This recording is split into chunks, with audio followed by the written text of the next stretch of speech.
ನನ್ನ ಹೆಸರು ಸಿದ್ದರಾಮಪ್ಪ ಬೇರೋದ ತಾಲೂಕ ಜಿಲ್ಲಾ ಗುಲ್ಬರ್ಗ.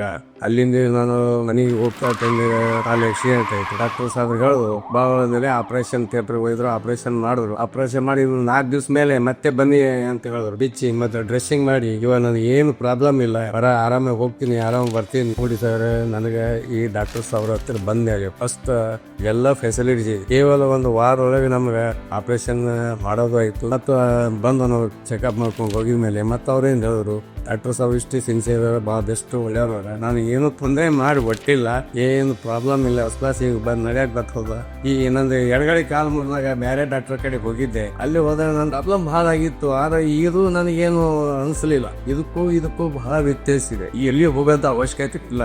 ಇಂಥ ಡಾಕ್ಟರ್ ಬಂದಾರ ನಮ್ಮ ಲಂಡನ್ನಲ್ಲಿ ಅಂದ್ರೆ ನಮ್ಮ ಹೆಲ್ತಿನ ಸಲುವಾಗಿ ಬಂದಾರ. ನನ್ನ ಹೆಸರು ಸತೀಶ್ ಬಿರಾದರ್ ಅಂತ ಹೇಳಿ. ನಮ್ಮ ಫಾದರ್ ಆಕ್ಸಿಡೆಂಟ್ ಆಗಿತ್ತು. 8 ದಿವಸದಲ್ಲಿ ವಾಕ್ ಮಾಡಕ್ ಸ್ಟಾರ್ಟ್ ಮಾಡೋದು. 8 ದಿವಸದಲ್ಲಿ ವಾಕ್ ಮಾಡಕ್ ಸ್ಟಾರ್ಟ್ ಮಾಡಿದ್ರು. ತುಂಬಾ ಖುಷಿ ಆಗ್ತಾರೆ. ಗುಲ್ಬರ್ಗಕ್ಕೆ ಇಂಥ ಡಾಕ್ಟರ್ಸ್ ಬರೋದು, ಇಂತಿಂತ ಡಾಕ್ಟರ್ಸ್ ಬಂದ್ರೆ ನಮ್ ಗುಲ್ಬರ್ಗ ಜನ ಎಲ್ಲಿ ಹೈದ್ರಾಬಾದ್ ಹೋಗೋದ್ ಬೇಡ, ಸೋಲಾಪುರ ಹೋಗೋದ್ ಬೇಡ, ಬೆಂಗಳೂರು ಹೋಗೋದಿಲ್ಲ, ಪೂಣಾ ಹೋಗೋದಿಲ್ಲ.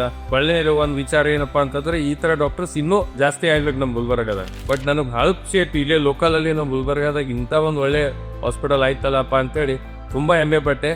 Thank you sir, thank you very much. ನೀವು ನಮ್ಮ ಫಾದರಿಗೆ ಒಳ್ಳೆ ಆರ್ಗನೈಸೇಷನ್ ಮಾಡಿದಿರಿ. ಧನ್ಯವಾದಗಳು.